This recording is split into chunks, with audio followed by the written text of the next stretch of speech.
संजय दत्त की आजादी पर खतरा मंडरा रहा है। पुणे के एक शख्स ने बॉम्बे हाईकोर्ट में याचिका दायर कर संजय दत्त की रिहाई पर सवाल उठा दिया है, जिस पर अदालत ने महाराष्ट्र सरकार से जवाब मांगा है। अगर सरकार ठोस जवाब नहीं दे पाई तो संजय दत्त की जेल वापसी हो सकती है। अपने आप को कन्विंस करने के लिए कि मैं आजाद हो गया। अतीत संजय दत्त का पीछा छोड़ नहीं रहा। उम्मीद थी कि जेल में सजा काटने के बाद अच्छे दिन आ जाएंगे, संजय दत्त की जिंदगी पटरी पर लौट आएगी, लेकिन जेल से जल्द रिहाई पर अदालत की निगाहें तन गई हैं। बॉम्बे हाईकोर्ट में एक जनहित याचिका दाखिल हुई, जिसके बाद अदालत ने महाराष्ट्र सरकार के नाम सवालों की नई लिस्ट जारी कर दी है। कोर्ट जानना चाहती है अधिकारियों ने यह कैसे तय किया कि जेल में संजय दत्त का आचरण अच्छा था। क्या आचरण के बारे में रिपोर्ट तैयार करने से पहले डीआईजी जेल की सलाह ली गई? क्या जेल अधीक्षक ने सीधे राज्यपाल को सिफारिश भेजी थी? जब संजय दत्त आधे वक्त पैरोल पर रहे तो आचरण का मूल्यांकन कब हुआ? यानी कि अदालत ने गेंद महाराष्ट्र सरकार के पाले में डाल दी है। यह साबित करने का जिम्मा अब महाराष्ट्र सरकार का होगा कि संजय दत्त की जल्द रिहाई जायज थी और सरकार ने एक दोषी को जेल से मुक्ति दिलाने में मदद नहीं की। वैसे ये केस जुडिशियल सिस्टम और जेल के काम करने के तौर तरीकों पर भी एक मिसाल बन सकता है। बॉम्बे हाईकोर्ट ने जवाब देने के लिए महाराष्ट्र सरकार को 1 हफ्ते का वक्त दिया है। 1 हफ्ते बाद अगली सुनवाई होगी, लेकिन इतना तय है कि संजय दत्त से संकट अभी टला नहीं है। बार बार पैरोल मिलने, हर पर्व त्योहार पर घर में संजय दत्त की मौजूदगी की पुरानी तस्वीरों पर अब अदालत में सवाल जवाब होंगे। मुंबई में विद्या के साथ आज तक ब्यूरो।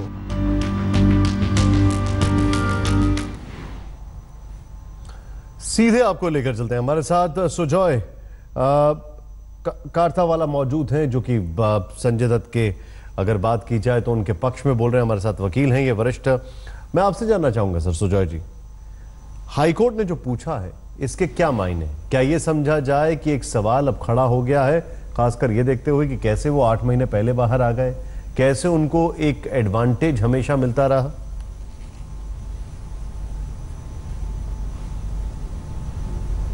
देखिए, ये पिटीशन जो है, ये पीआईएल है, ये फाइल हुई थी करीब 7-8 महीने पहले 2016 में, और अब जाके ये पिटिशनर ने ये मैटर बोर्ड पे लाया है और अब ये फर्स्ट टाइम ये हियरिंग पे आया है। लेकिन इसमें एक सबसे बड़ी इंपॉर्टेंट बात है, एक पीआईएल फाइल होती है एक जनरल इश्यूज पे, तो संजय दत्त को इसमें जब तक अदालत संजय दत्त को सुनवाई नहीं करेगी, संजय दत्त को नोटिस नहीं देगी या संजय दत्त कोर्ट के सामने नहीं आता, तो मेरे हिसाब से at this stage Sanjay Dutt को इसमें कोई भी ऐसा ऑर्डर नहीं हो सकता कि उसको वापस जेल जाना पड़ेगा, क्योंकि हमारी अदालत की सिस्टम में क्लियरली लिखा गया है कि किसी को सुने बिना आप उसके अगेंस्ट ऑर्डर पास नहीं कर सकते। और ये जो पीआईएल फाइल हुई है, ये पीआईएल बहुत लेट फाइल हुई है, तो इससे वापस रिलेट बैक नहीं हो सकता इसमें, ताकि कोई भी एक आदमी को हानि पहुंचे जो ऑलरेडी भुगत चुका है।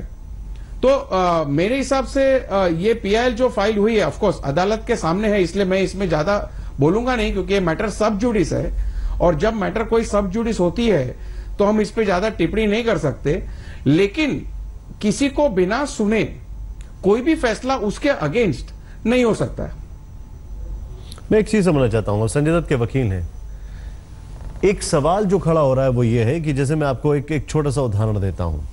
2014 में ये बात सामने आई थी काफी स्पष्ट तौर पर, और मैं आपको तारीख के साथ ये बताना चाहता हूं कि किस तरीके से फरवरी 28, 2014 को ये चीज सामने आई थी कि संजय दत्त को 2 महीने के अंदर फिर से फरलो मिल जाती है, और जब 1 महीने की वो लॉन्ग फरलो पर थे उसके बाद फिर से उनको फरलो मिल जाती है, और उनको बार बार ऐसी चीजें मिलती हैं। अभी वो 8 महीना पहले रिलीज हो गए उनके गुड कंडक्ट के लिए। क्या सेलिब्रिटी और क्या बड़ा नाम होने की वजह से संजय दत्त को ये फायदे मिल रहे हैं जो कि कई लोगों को वहां पर नहीं मिलते? हमने कई उदाहरण देखे। टाटा में ही एक व्यक्ति है जो अंदर काफी उनकी तबीयत खराब है, तबीयत नासाज है, उनको फरलो भी नहीं मिलती। नहीं, देखिए, मैं ये कहना चाहता हूं कि ऐसा आप नहीं बोल सकते कि कोई सेलिब्रिटी है इसके वजह से उसको डिफरेंशियल ट्रीटमेंट मिल रही है, क्योंकि हर एप्लीकेशन जो होती है पैरोल की, फरलो की, वो एक senior government officer, IAS officer के पास जाती है, फॉर एग्जांपल डिविजनल कमिश्नर, और फरलो जाती है जेल सुपरिटेंडेंट, फिर उसमें रेमिशन के भी इश्यूज आते हैं। रेमिशन हर कैदी को मिलता है, हर कैदी को रेमिशन मिलता है। उसके बाद क्या हुआ, एक तुषार बाबले ने एक पीआईएल फाइल की थी, वो पीआईएल डिस्पोज ऑफ हो गई क्योंकि सरकार ने 2016 में नए रूल्स लाए, जो पैरोल और फरलो के नए रूल्स लाए, और ये नए रूल्स आने के बाद सब कैदियों को सेम ट्रीटमेंट मिलना चाहिए। कभी कभार ये हो सकता है कि कई केसों में डेफिनेटली किसी को इसका फायदा ना मिला हो, शायद उसने बराबर अर्जी नहीं की या वॉट एवर रीजन, लेकिन आप ये नहीं कह सकते हैं कि क्योंकि ये जितने भी परमिशंस ग्रांट होती हैं वो इवैल्यूएशन के बाद होती है, रिपोर्टिंग के बाद होती है, उसके बाद परमिशंस ग्रांट होती है, और ये सब परमिशंस ग्रांट होने के बाद उनका पीरियड डेफिनेटली रिड्यूस हो गया, वो पीरियड खत्म भी हो गया। अब जाकर इतने महीनों के बाद अगर कोई आदमी पिटीशन फाइल करता है, कोई पीआईएल कि नहीं, ठीक है सर, एक सेकंड आभा सिंह जी हमारे साथ, आप ये पॉइंट रिपीट कर रहे हैं, रिइटरेट कर रहे हैं। आभा सिंह जी, आपका रिएक्शन इस पर क्या है?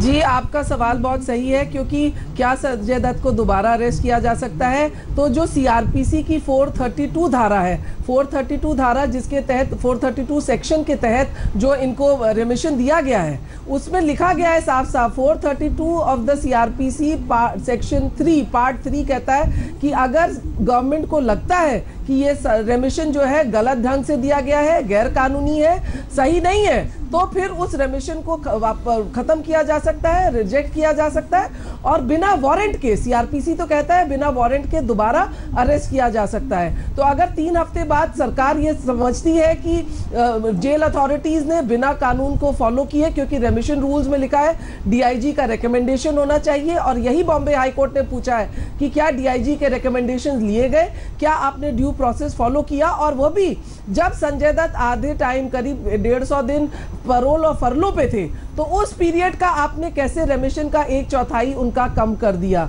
ये बहुत बड़ा मुद्दा है कि जब वो पैरोल और फरलो पे थे तो उस पीरियड का उन्होंने कैसे 1/4 रेमिशन कर दिया। तो मुझे लगता है अगर सरकार के पास वैलिड ग्राउंड्स नहीं है तो इसको जुडिशियल रिव्यू के तहत जो है खारिज किया जा सकता है, और संजय दत्त चूंकि एक कॉन्विक्ट है उनको अरेस्ट करके, और ये क्लियरली सीआरपीसी 432 पार्ट 3 में लिखा हुआ है कि रेमिशन सस्पेंड होगा। और लेकिन एक बात मुझे बताइए, अगर यहाँ पर मैं अरेस्ट करके थोड़ा सा यहाँ पर की सजा बाकी है, इनको पूरा करने के लिए मुझे एक चीज और समझाइए। ये सवाल तो मैं सुजॉय से पहले भी पूछ चुका हूँ, लेकिन मैं आपसे एक सवाल पूछता हूँ। अगर डीआईजी प्रिजन और जितने भी लोग जिनका भी यहाँ पर आलेख बॉम्बे हाई कोर्ट की तरफ से किया गया, उन सब ने ये कह दिया कि हाँ हमने ये सारी चीजें देखकर संजय दत्त को अलाउ किया, तो फिर क्या कहें?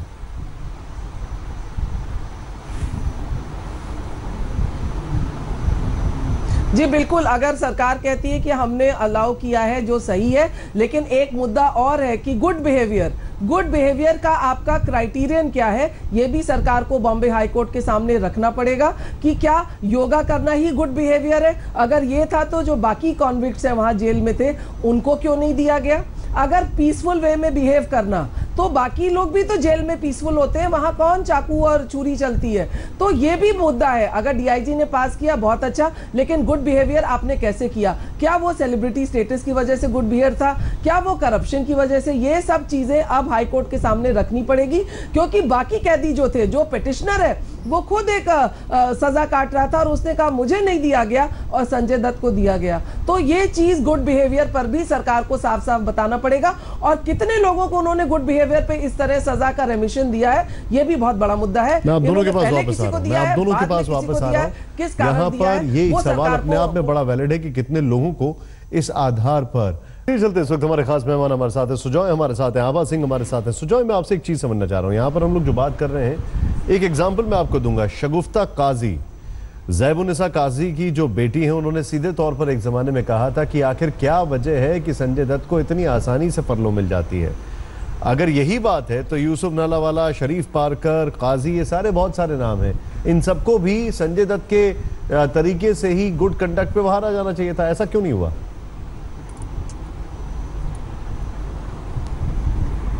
देखिए, ऐसा है, ये जो चीज है आपको सामने से गिफ्ट के तौर नहीं मिलती, आपको अप्लाई करना पड़ता है, आपको जस्टिफाई करना पड़ता है। पैरोल फरलो जो भी है आपको जस्टिफाई करना पड़ता है। काजी ने ये कहा था कि आपको किस लिए पैरोल चाहिए, किस लिए फरलो चाहिए। पुलिस, लॉयर और जेल के बीच में सिर्फ एक बार जो ज़ैबुन्निसा काजी हैं उनको बाहर निकालने की, सिर्फ एक बार।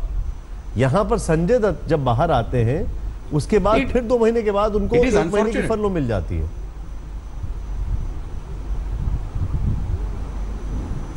नहीं पता, इट इज अनफॉर्चुनेट कि उनके केस में हुआ होगा, मुझे वो सर्कमस्टेंसेस मालूम नहीं है। लेकिन आप आज यहां बैठकर ये दिन पर आप ये नहीं कह सकते कि उनको जो मिला था वो गलत था, क्योंकि उस पे आप एस्पर्शंस कास्ट कर रहे हो। मैं नहीं कह रहा जो भी ऑफिसर्स है जिन्होंने ये तो हाईकोर्ट पूछ रही है कि वो सही था या गलत था, थी, ये तो मैं नहीं कह रहा हूं।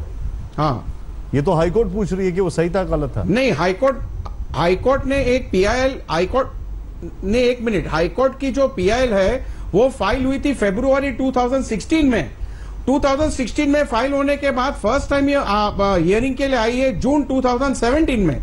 जून 2017 में जब आई है तब संजय दत्त को पार्टी नहीं बनाया ये पिटीशन में, खाली स्टेट को बनाया। स्टेट को जवाब देने दीजिए, स्टेट को एफिडेविट फाइल करने दीजिए, स्टेट जस्टिफाई करेगी, सब रिकॉर्ड्स देगी हाईकोर्ट को कि as to how and on what basis. अच्छा आबा जी एक चीज बताइए, ठीक है आपने बड़ा वैलिड पॉइंट बोला है सुजॉय जी, बड़ा वैलिड पॉइंट है। आबा जी जब स्टेट ने अलाउ कर दिया, हाँ, तो इतना तो मासूम नहीं होगा कि उसके पास रीजंस भी ना हो।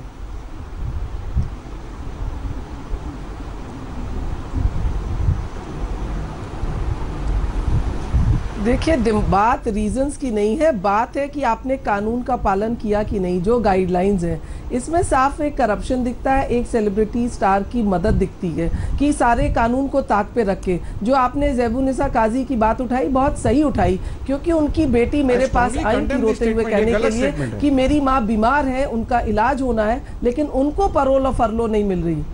तो नो, गलत नहीं है, ये सही है। ज़ैबुन्निसा काजी की बात थी, उनको पैरोल और फरलो नहीं दी गई। जिस तरह संजय दत्त को दी गई वो गिफ्ट ही लग रहा था, क्योंकि नागपुर बेंच की, बॉम्बे हाई कोर्ट ने कहा, नागपुर बेंच जो थी उसने कहा कि आप बाकी लोगों को क्यों नहीं दे रहे हैं। There are people with more merit, जिनके घर में कैंसर हो गया है, डेथ हो गई, उनको पैरोल और फरलो नहीं दी जा रही है। इनफैक्ट उसके बाद नए गाइडलाइंस लाए गए कि इस तरह से पैरोल और फरलो गिफ्ट की तरह नहीं दी जाएगी, उसमें भी एक नियम कानून का पालन होगा। तो बिल्कुल नहीं तो देखिए, संजय दत्त को 8 महीने की रेमिशन दी गई। हमने आरटीआई में पूछा येरवडा जेल से, आपने कितने लोगों को दिया है, आज तक उसका रिप्लाई नहीं आया, क्योंकि उन्होंने कहा हम इसको मेंटेन नहीं करते। तो जो चीजें जेल अधिकारी बताना नहीं चाहते वो कह देते हैं। अगर गवर्नमेंट आपको रिप्लाई नहीं दे रहे तो आप पिटीशन फाइल कीजिए, जिसमें हाईकोर्ट समझ रहा है कि संजय दत्त को पहले एक नहीं तो पीआईएल फाइल हुई है, पीआईएल वहीं के एक कैदी ने करी है कि मुझको नहीं दिया गया और संजय दत्त को दिया गया, इसीलिए हियरिंग पे आई। और आज बॉम्बे हाई कोर्ट कहता है कि जज ने यही कहा, जस्टिस सावंत और जस्टिस साधना जाधव का यही कहना था कि उसकी रेमिशन कैसे हो गई जब वो आधे टाइम फरलो और पैरोल पे था, तब उस पीरियड का कैसे आपने उसको एक हफ्ता कम करके जो है 8 मंथ्स की रेमिशन दे दी। ये बड़ा टेक्निकल पॉइंट है कि जब आप आधे टाइम बाहर थे तो आपको कैसे गुड बिहेवियर हो गया। जेल में गुड बिहेवियर तब होता जब आप स्टेट को जवाब देना है, और हम देखेंगे कि स्टेट के पास क्या क्या जवाब है। आप दोनों का बहुत बहुत शुक्रिया। ब्रेक के बाद अल्लाह हाफ़िज़।